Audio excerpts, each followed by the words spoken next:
Hello hello everyone, स्वागत है आपका और एक नए वीडियो में।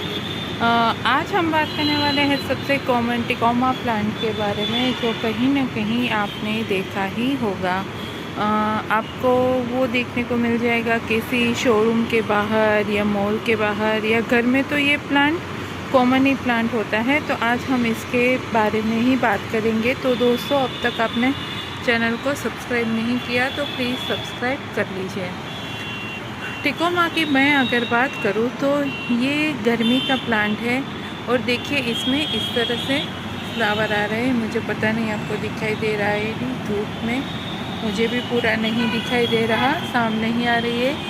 तो इस तरह के इसमें भर भर के ब्रांचेस में फ्लावर आ रहे हैं। अभी मेरे ये एक तो फ्लावर ही बाकी है, क्योंकि अभी मुझे इसमें फिर से कटिंग करने पड़ेगा, फिर इसमें फ्लावरिंग होगी। आप देख सकते हैं इस तरह की इसकी कलियाँ होती हैं। इसमें इस तरह के बंचेस में कलियाँ आती है। देखिए यहाँ पे भी ये कलियाँ छोटी छोटी आई हुई है। तो आज मैं उसके बारे में ही बताने वाली हूँ।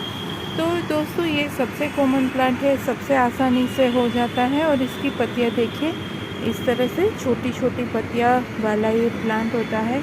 ये पूरा बेल की माफिक, देखिए दूर से मैं दिखाऊँ तो बेल की माफिक ये पूरा बढ़ता रहता है।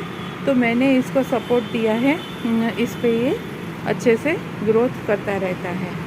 तो इसकी मैं केयर की अगर बात करूँ दोस्तों, तो इसमें है ना, ये इस तरह के छोटे छोटे जो इंसेक्ट्स है वो काफ़ी लग जाते हैं। तो बस आपको यही ध्यान रखना है, हर वीक में 2-3 दिन में आपको इसमें स्प्रे करते रहना पड़ेगा, क्योंकि मेरे यहाँ तो इसमें ज़्यादा इंसेक्ट्स हो जाते हैं।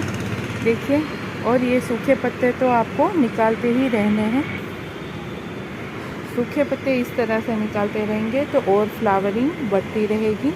आपको इसको पिंचिंग करना इसीलिए ज़रूरी होता है।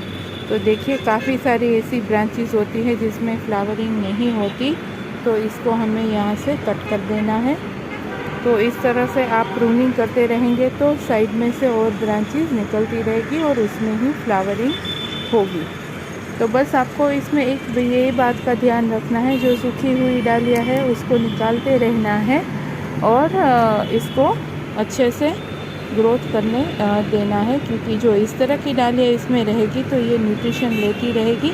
और जैसे ये डालियाँ पुरानी होती है तो उसमें कीटाणु लगने के, यानी कि इंसेक्ट लगने के चांसेस ज़्यादा होते हैं। तो इस तरह की डालियाँ फिर आपको निकाल देनी है। बस यही काम छोटा सा करना है। जहाँ जहाँ पे फ्लावरिंग हो रही है, हो चुकी है सॉरी, वहाँ से इस तरह की ब्रांचेस को आपको निकाल देना है, ताकि और वहाँ से फुटा होगा और फिर उसमें ही फ्लावरिंग होगी।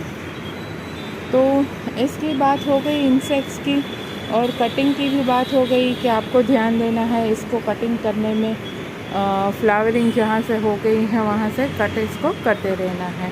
फिर हम धूप की बात करें, धूप तो दोस्तों हर प्लांट के लिए ज़रूरी होता है।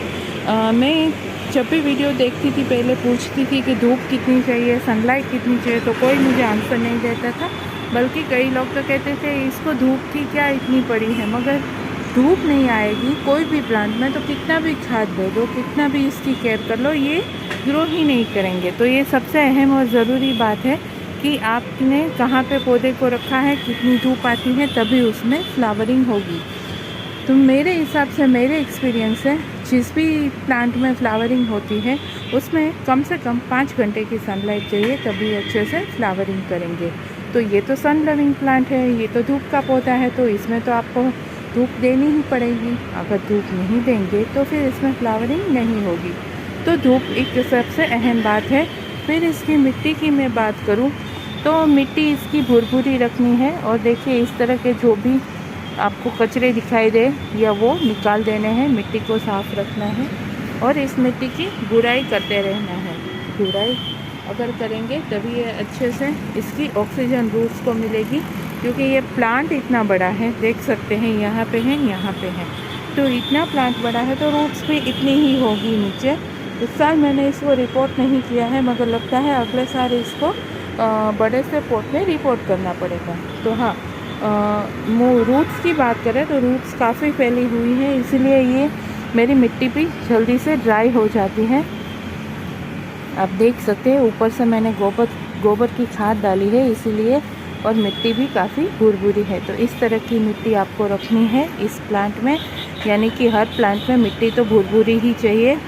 और मैं इसको हर 3-4 दिन में, 3-4 दिन हो जाते हैं, 3-4 दिनों में मैं इसे लिक्विड फर्टिलाइज़र देती रहती हूँ, जैसे कि बटर मिल्क हो गया, किसी भी छिलके का जो हम लिक्विड खाद बनाते हैं वो देती हूँ।